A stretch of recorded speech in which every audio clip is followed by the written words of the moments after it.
சுகதாக்கெல்லாம் சாகிறது எவ்வளோ பெரிய பாக்கியம் தெரியுமா? அது சாவை பார்த்து நம்ம ஓடக்கூடாது. அதுக்கு தான் என்ன பண்ணணும், ஹக்கீகத்தை ஈமான் உருவாக்கணும்.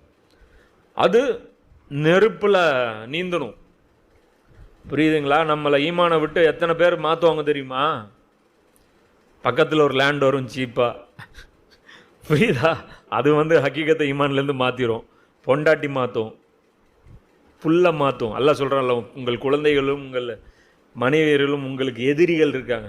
சைத்தான் எந்த அளவுக்கு எதிரியோ அந்த அளவுக்கு உங்களுக்கு உங்களுடைய மனைவி எதிரியே, உங்கள் குழந்தை எதிரியே அல்லாஹ் சொல்கிறான்.